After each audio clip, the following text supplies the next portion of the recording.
Nah, pertama kita belajar tentang pohon ara dulu ya. Pohon ara disebut fig di dalam bahasa Inggris dan tin di dalam bahasa Arab. Di dalam biologi, semua spesies pohon ini termasuk di dalam genus Ficus. Pohon ini mempunyai sejarah yang panjang berhubungan dengan manusia dan disebut di dalam berbagai agama. Di antaranya, di dalam Islam buah tin dijadikan judul surah yang ke-95 di dalam Al-Quran karena Allah bersumpah demi buah tin di dalam surah itu. Di dalam Buddha, diceritakan bahwa Siddhartha Gautama mendapatkan pencerahan di bawah pohon Bodhi. Pohon Bodhi adalah salah satu spesies pohon ara dengan nama biologi Ficus religiosa. Di dalam Perjanjian Lama, diceritakan bahwa Adam membuat cawat dari daun pohon ara. Ada beberapa macam pohon ara di Israel. Di antaranya, pohon ara yang dipanjat oleh Zakheus di dalam Lukas 19 ayat 1-4, kemungkinan adalah spesies Ficus sycomorus yang tinggi dan besar. Sedangkan, pohon ara yang Yesus kutuk adalah Ficus carica yang merupakan pohon ara yang umum. Nah, ada yang berbeda antara pohon ara dengan pohon yang lain.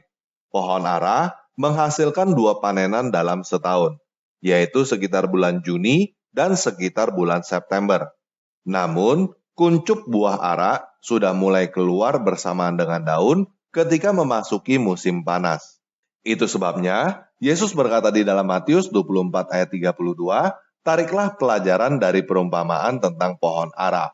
Apabila ranting-rantingnya melembut dan mulai bertunas, kamu tahu bahwa musim panas sudah dekat." Kita bisa melihat bagaimana buah pohon ara keluar bersamaan dengan daun pada tayangan video ini.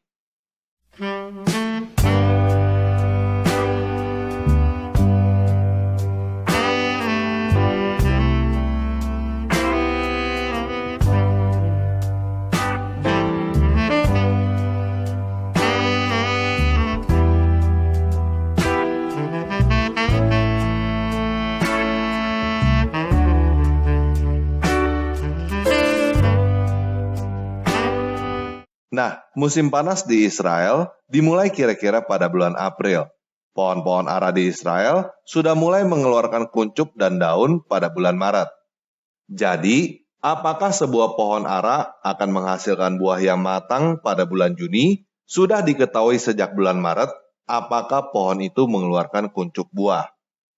Jika pada bulan Maret pohon itu tidak mengeluarkan kuncup buah, maka pada bulan Juni pohon itu pasti tidak akan menghasilkan buah yang matang. Yesus mengutuk pohon ara itu pada saat menjelang Paskah. Artinya, kira-kira pada pertengahan bulan April. Jadi, pada saat itu, seharusnya pohon ara itu sudah mengeluarkan daun dan buah. Walaupun pada saat itu belum musim panen buah ara yang jatuh pada bulan Juni.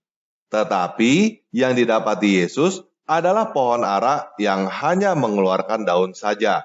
Tidak ada buah atau kuncup buah pada pohon ara itu. Artinya, pohon itu tidak akan menghasilkan buah yang matang pada saat musim panen. Selain itu, buah ara yang belum matang bisa dan biasa dimakan oleh orang-orang zaman dulu yang tidak alergi dengan enzim vicin. Jadi, Yesus bukan tidak tahu bahwa saat itu bukan musim buah ara. Tetapi, kita yang tidak tahu bahwa buah ara sudah muncul bersamaan dengan daunnya jauh sebelum musim panen buah ara. Dan kita tidak tahu bahwa buah ara yang belum matang sudah bisa dimakan. Ketika Yesus melihat pohon ara itu sudah berdaun, tetapi tidak ada apa-apa selain daun, Yesus sudah tahu bahwa pohon ara itu tidak akan menghasilkan buah yang matang pada saat musim panen. Paham ya? Nah, kenapa Yesus mengutuk pohon ara itu? Yuk kita baca Lukas 13 ayat 6-9. Lalu Yesus mengatakan perumpamaan ini. Seorang mempunyai pohon ara yang tumbuh di kebun anggurnya. Lalu ia datang untuk mencari buah pada pohon itu, tetapi ia tidak menemukannya. Lalu ia berkata kepada pengurus kebun anggur itu, "Sudah 3 tahun aku datang mencari buah pada pohon ara ini, dan aku tidak menemukannya. Tebanglah pohon ini. Untuk apa ia hidup di tanah ini dengan percuma?" Jawab orang itu, "Tuan, biarlah dia tumbuh tahun ini lagi. Aku akan mencangkul tanah sekelilingnya dan memberi pupuk kepadanya. Mungkin tahun depan ia berbuah. Jika tidak, tebanglah dia." Pohon ara mulai berbuah pada usia 2 tahun. Ada yang berusia 3 tahun baru berbuah. Jika lebih dari 4 tahun tidak berbuah, ada kemungkinan pohon ara itu tidak akan berbuah selamanya karena tidak cocok dengan tanah atau lingkungannya atau karena faktor lain. Nah, pesan apa yang ingin disampaikan oleh Yesus dengan mengutuk pohon ara itu? Saya mau jawab pertanyaan ini dengan 2 jawaban berdasarkan pesan yang disampaikan melalui Matius dan melalui Markus. Pertama-tama kita baca Matius 21 ayat 8-22. Pada pagi-pagi hari dalam perjalanannya kembali ke kota, Yesus merasa lapar. Dekat jalan, ia melihat pohon ara, lalu pergi ke situ. Tetapi ia tidak mendapat apa-apa pada pohon itu selain daun-daun saja. Katanya kepada pohon itu, "Engkau tidak akan berbuah lagi selama-lamanya." Dan seketika itu juga, keringlah pohon ara itu. Melihat kejadian itu, tercenganglah murid-muridnya, lalu berkata, "Bagaimana mungkin pohon ara itu sekonyong-konyong menjadi kering?" Yesus menjawab mereka, "Aku berkata kepadamu, sesungguhnya jika kamu percaya dan tidak bimbang, kamu bukan saja akan dapat berbuat apa yang kuperbuat dengan pohon ara itu, tetapi juga jikalau kamu berkata kepada gunung ini, beranjaklah dan tercampaklah ke dalam laut, hal itu akan terjadi. Dan apa saja yang kamu minta dalam doa dengan penuh kepercayaan, kamu akan menerimanya." Jadi, hal pertama yang sangat jelas, Matius menekankan bahwa Yesus mengajarkan tentang otoritas. Yesus hanya sekali berkata, "Engkau tidak akan berbuah lagi selama-lamanya," pohon itu langsung menjadi kering. Sebagai kontras, kita baca Al-Quran Surah 2 ayat 65-66. "Dan sungguh, kamu telah mengetahui orang-orang yang melakukan pelanggaran di antara kamu pada hari Sabat. Lalu kami katakan kepada mereka, jadilah kamu kera yang hina. Maka kami jadikan dalam kurung yang demikian itu peringatan bagi orang-orang pada masa itu dan bagi mereka yang datang kemudian, serta menjadi pelajaran bagi orang-orang yang bertakwa." Kami dengan huruf besar di situ, maksudnya adalah Allah yang disembah dengan menghadap ke Ka'bah. Kamu dan mereka yang dimaksud di situ adalah orang-orang Yahudi. Jadi, Allah memberikan peringatan bagi orang-orang Yahudi yang hidup di masa lalu dan di masa yang akan datang, bahwa jika mereka melanggar hari Sabat, maka Allah berkata kepada mereka, "Jadilah kamu kera yang hina." Kenyataannya, banyak orang Yahudi yang melanggar hari Sabat sejak zaman dahulu, tetapi tidak ada satu orang pun dari mereka yang menjadi kera. Jadi, Allah berkata kepada orang Yahudi yang melanggar Sabat, "Jadilah kamu kera yang hina," tetapi kenyataannya mereka yang melanggar tidak menjadi kera. Sedangkan Yesus berkata kepada pohon ara, "Engkau tidak akan berbuah lagi selama-lamanya," seketika itu juga pohon ara itu menjadi kering. Sudah bisa lihat siapa yang sebenarnya punya kuasa dan otoritas sebagai Tuhan? Siapa yang cuma omong doang, berkata jadi tetapi tidak jadi, dan siapa yang berkata jadi, maka jadi. Bisa lihat ya? Nah, yang kedua, Matius menekankan bahwa Yesus berkata, kalau kamu percaya dan tidak bimbang, kamu bisa melakukan yang lebih daripada apa yang Yesus lakukan. Artinya, Yesus bukan Tuhan yang picik dan berhati sempit.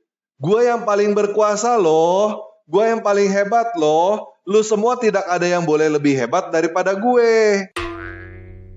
Yesus bukan Tuhan yang menciptakan makhluk cuma untuk nungging-nungging menyembah. Yesus adalah Tuhan yang menciptakan makhluk untuk melakukan hal-hal yang besar. Bisa bayangin nggak kalau ada seseorang yang menciptakan mobil, Tetapi dia bikin mobil itu tidak bisa lari lebih cepat daripada dia, supaya mobil itu tetap tunduk kepada dia dan tidak sombong. Nggak ada kan orang yang menciptakan mobil yang tidak boleh lari lebih cepat daripada penciptanya? Sekarang saya mau tanya kepada teman-teman. Kalau Tuhan yang kamu sembah itu membuang semua ketuhanannya, apakah dia masih Tuhan? Kalau seorang raja menanggalkan jubah dan atribut kerajaannya, dia langsung tidak dihormati, itu bukan raja sejati. Seorang raja sejati tetap raja walaupun dia mengenakan pakaian budak. Seorang raja sejati tidak takut punya anak buah yang lebih hebat daripada dia. Dia malah mendorong supaya anak-anak buahnya lebih hebat daripada dia. Karena raja sejati memerintah orang-orang yang lebih hebat, lebih pintar, lebih kuat, dan lebih perkasa daripada dia. Itu sebabnya Yesus berkata bahwa jika kamu percaya dan tidak bimbang, kamu bisa melakukan hal-hal yang lebih besar daripada mengutuk pohon ara sampai kering. Yesus bukan Tuhan picik berhati sempit yang takut disaingi oleh hamba-hambanya. Filipi 2 ayat 5-11 mengajarkan bahwa Yesus adalah Tuhan yang membuang ketuhanannya dan merendahkan diri sampai serendah-rendahnya. Tetapi dia tetap Tuhan, dia tetap ditinggikan dan tetap menaklukkan segala yang ada di langit dan bumi. Itulah Yesus, itulah Tuhan yang sejati. Dia tetap adalah Tuhan walaupun turun sebagai manusia. Paham ya? Nah, sekarang mari kita baca Markus 11 ayat 12-20. Keesokan harinya sesudah Yesus dan ke-12 muridnya meninggalkan Betania, Yesus merasa lapar. Dan dari jauh, ia melihat pohon ara yang sudah berdaun. Ia mendekatinya untuk melihat kalau ia mendapat apa-apa pada pohon itu. Tetapi waktu ia tiba di situ, ia tidak mendapat apa-apa selain daun-daun saja, sebab memang bukan musim buah ara. Maka katanya kepada pohon itu, jangan lagi seorang pun makan buahmu selama-lamanya. Dan murid-muridnya pun mendengarnya. Lalu tibalah Yesus dan murid-muridnya di Yerusalem. Sesudah Yesus masuk bait dewata, mulailah ia mengusir orang-orang yang berjual beli di halaman bait dewata.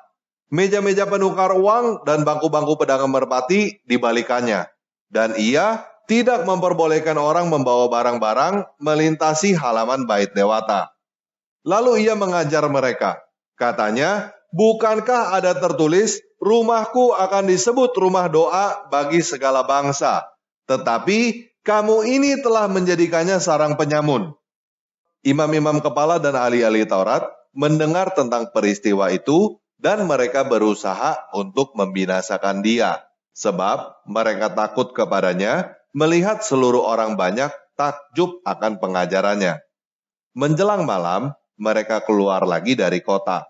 Pagi-pagi ketika Yesus dan murid-muridnya lewat, mereka melihat pohon ara tadi sudah kering sampai ke akar-akarnya.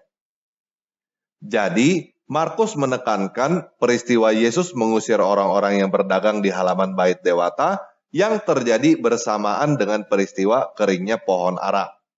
Artinya, pohon ara itu adalah simbol orang-orang yang datang ke tempat ibadah hanya untuk mendapatkan keuntungan bagi diri mereka sendiri dari orang-orang yang datang untuk mencari Tuhan. Orang-orang itu berkelakuan seperti para penjual tiket ke surga. Kalau mau masuk surga, mesti mengakui dia sebagai nabi dan membayar jizyah. Orang-orang seperti itu tidak membawa manfaat apapun bagi Tuhan. Mereka adalah pohon ara yang tidak berbuah ketika Tuhan datang. Yesus berkata di dalam Matius 3 ayat 10, Matius 7 ayat 19, dan Lukas 3 ayat 9, bahwa pohon yang tidak menghasilkan buah yang baik pasti akan ditebang dan dibuang ke dalam api. Yesus tidak bercanda. Dia bukan cuma omong doang. Dia berikan peringatan dengan memperlihatkan pohon ara yang tidak berbuah dikutuk menjadi kering. Oleh sebab itu, kita harus menghasilkan buah yang baik di dalam hidup ini supaya nanti kita bisa membawanya sebagai persembahan kepada Tuhan.